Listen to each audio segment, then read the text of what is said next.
welcome to JudgeCast. This is episode 10 of our now venerated series of YouTube videos focusing on how to become a level 1 judge.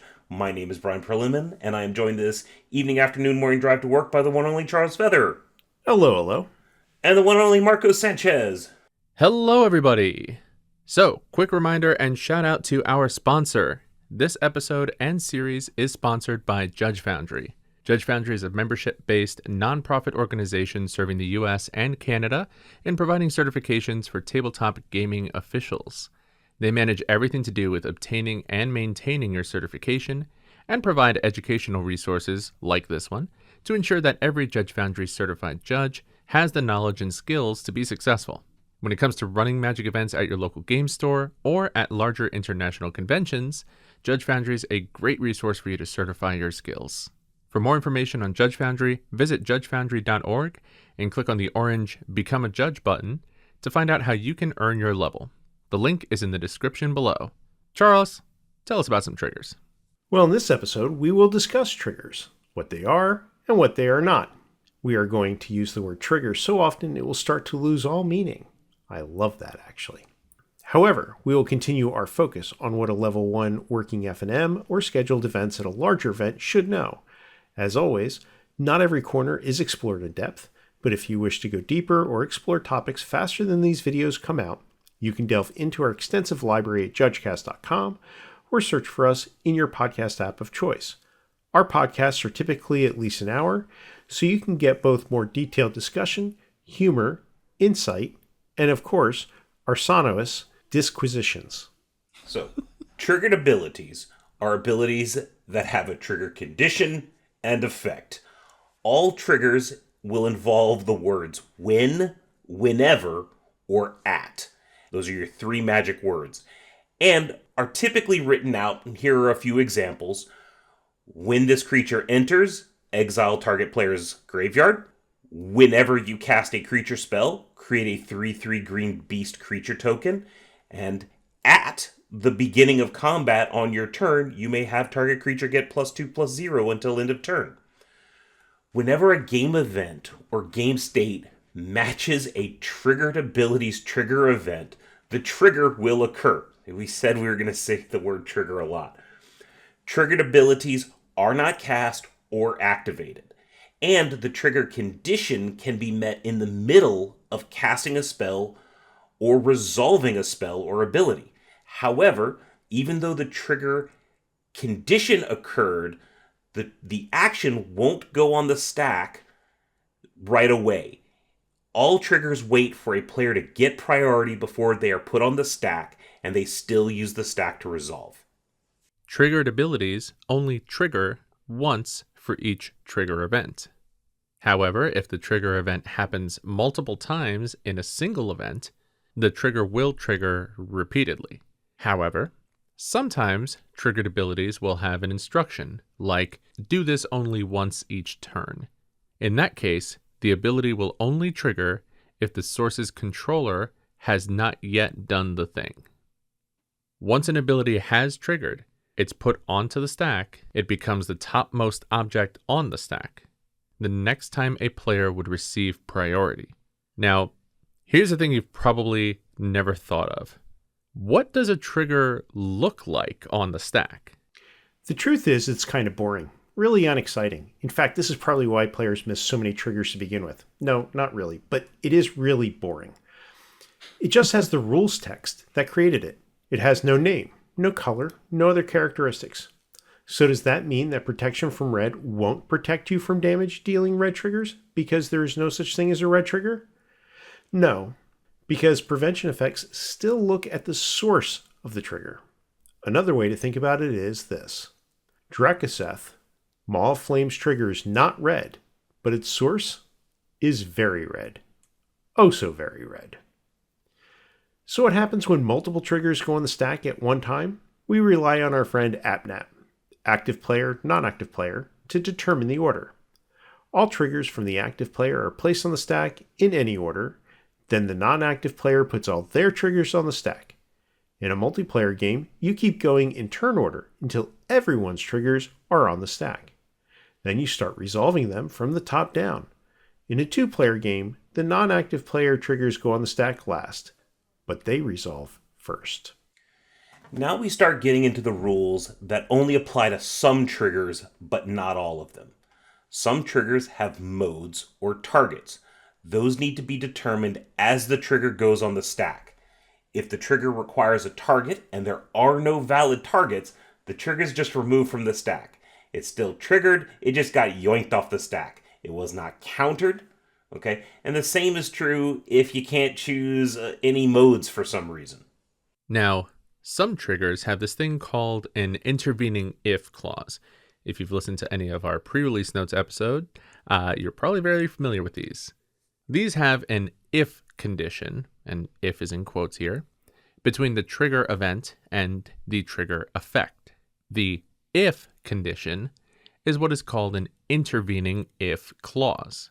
The clause has to be true both when the ability would trigger and when the ability resolves. For example, with Kiora the Rising Tide, there has to be 7 or more cards in the graveyard for the trigger to even go on the stack. And you have to have 7 or more cards in the graveyard when it goes to resolve if you want to get your creature token. Some triggers will use the word may. At the beginning of your upkeep, you may do something. When this creature enters, you may do something else. These triggers have to go on the stack like every other trigger, but the controller gets to decide if they are going to do the thing or not when the trigger goes to resolve. They do not need to figure it out when the trigger goes on the stack. Okay. Some triggers involve objects changing zones and are called zone change triggers.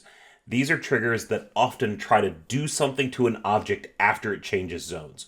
When these triggers resolve, they're going to look for the object in the zone that it was moved to. If it can't find the object in the zone, most likely because it was moved before the ability resolves, then that part of the trigger doesn't do anything. Okay, so for example, Enduring Vitality says, when Enduring Vitality dies, if it was a creature, return it to the battlefield under its owner's control. It's going to look for it and try and do something on it in the graveyard. Another example is It That Betrays, that says whenever an opponent sacrifices a non-token permanent, put that card onto the battlefield under your control. That is another zone change trigger that is going to look for the object in the zone it ended up in. The most common zone change triggers are Enter the Battlefield and Leave the Battlefield triggers.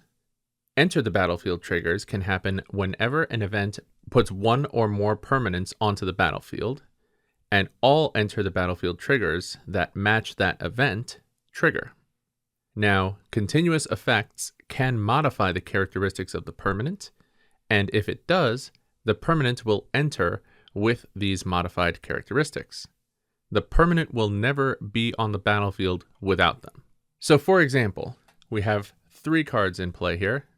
We have Garruk's Uprising on the battlefield. The important part of this card is whenever a creature you control with power 4 or greater enters, draw a card. We also have a Patchwork Banner on the battlefield, which says as Patchwork Banner enters, choose a creature type, and creatures you control of the chosen type get +1/+1. So for our Patchwork Banner, we have chosen the creature type Elk. And then we cast and resolve an Enduring Vitality, which is an enchantment creature, Elk Glimmer. So once this enters the battlefield, it will have the continuous effect from Patchwork Banner applying to it because it is an Elk. Therefore, there is no time when the Enduring Vitality is on the battlefield where it is only a 3/3. It will always have that +1/+1, making it a 4-power creature, which allows Garruk's Uprising's trigger to trigger. Leaving the battlefield triggers when a permanent moves from the battlefield to another zone, and are written as when X leaves the battlefield or when Y dies. However, triggered abilities that trigger when a card is put into a zone from anywhere is never considered a leaves the battlefield trigger. Now, why is it important to make that distinction? It's because some triggers can time travel. Ooh. All right. Normally, objects exist immediately after an event are checked to see if the event matched any trigger conditions. This is most ETB triggers. The creature entered, and the trigger can see that it entered right now. This also applies to cast triggers. However, there are some triggers that look back before the event. For example, those leaves the battlefield zone change triggers that we were just talking about earlier. That trigger existed on the battlefield, but triggers when the permanent goes to the graveyard. But that's when it's in the graveyard. It's not on the battlefield to trigger what gives. What gives is time travel. So some triggered abilities have exceptions that let them look back in time to determine if those abilities would trigger. And to determine what the objects look like, we use their appearance right before the event. So let's bring back our friend, Enduring Vitality. The last trigger doesn't say if it is a creature, it asks if it was a creature, referencing what it looked like on the battlefield. So here, when Enduring Vitality dies, if it was a creature, return it to the battlefield under its owner's control. It's an enchantment. But it gets more sneaky than that. If I have a clone of Enduring Vitality, when the clone hits the graveyard, it's just a 0/0. No triggers to trigger, but after the event we look back in time at how it existed on the battlefield, and we see it was an Enduring Vitality, so we are going to return it to the battlefield as an enchantment, but also a copy of a creature. Stay tuned for a Layers episode on how to figure out what the Enduring clone is now. Good teaser. Other things that look back in time are abilities that trigger when a permanent phases out.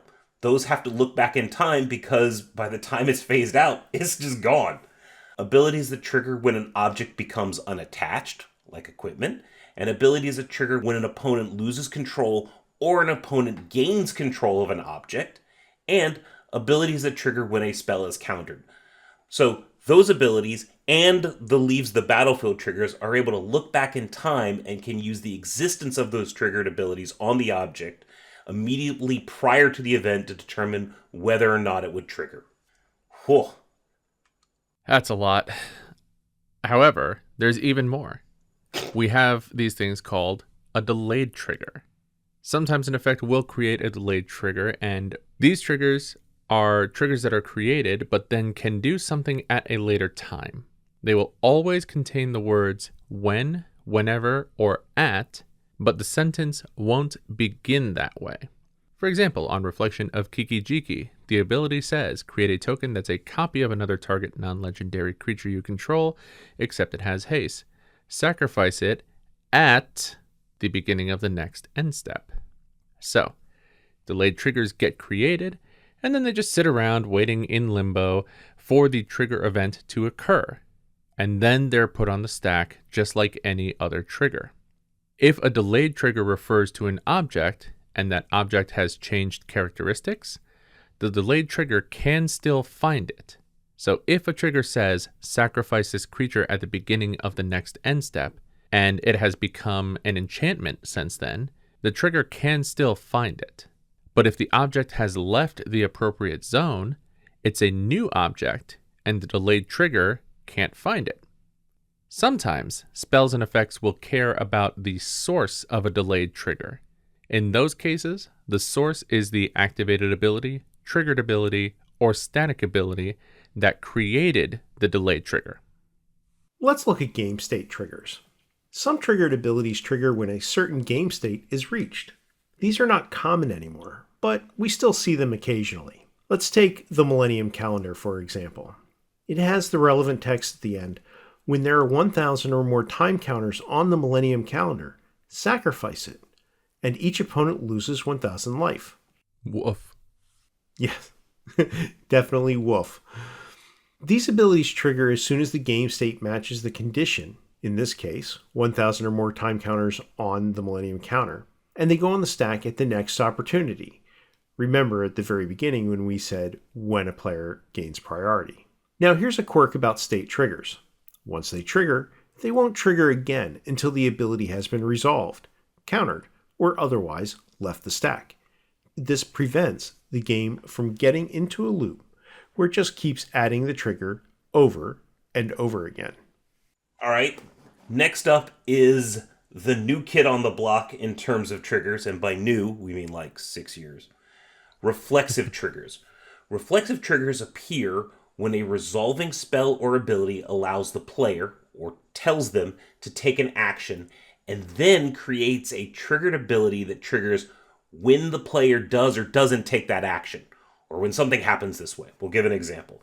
These triggers are basically the same as delayed triggers, except there is no delay. They are checked immediately after creation, and then they are put immediately on the stack when a player would get priority. For example, Cavalier of Night has a trigger: when it enters, you may sacrifice another creature, period. When you do, destroy target creature an opponent controls, period.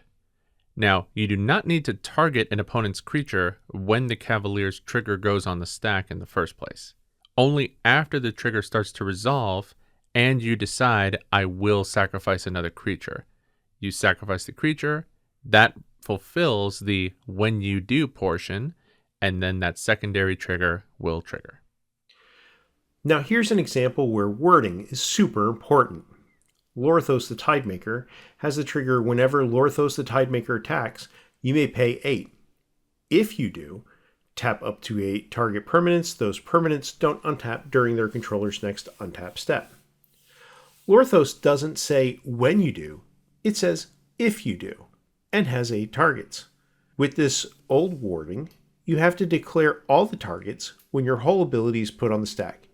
Even if you don't have 8 mana, you still have to select the targets. Lorthos does not have a reflexive trigger. And that is everything you need to know triggers. And triggers are wonderful things. Their tops are made out of rubber. Their bottoms are made out of springs. Yeah, I got to do it. Just once. And once again, we'd like to thank Judge Foundry for their support in sponsoring these shenanigans and this entire L1 series for helping you earn your level 1 certification.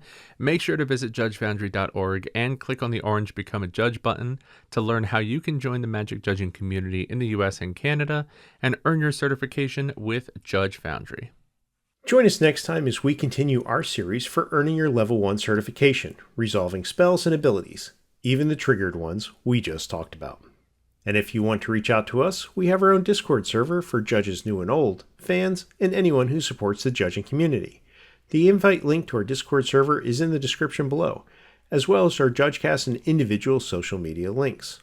If you're a fan of our content, make sure to like and subscribe to our channel and ring that bell to be notified of when new videos in this series are posted or when a new episode of our full podcast is released. Make sure to check out our channel's playlists for our complete L1 series, as well as a Learn to Judge playlist with episodes from JudgeCast's history focusing on helping you become a better judge. And as always, you can find everything relating to JudgeCast at judgecast.com. With that, I'm Charles Feather, and I keep it fair. I'm Marcos Sanchez, and I keep it fun. I'm Bryan Charles, and my state triggers will, in fact, keep triggering.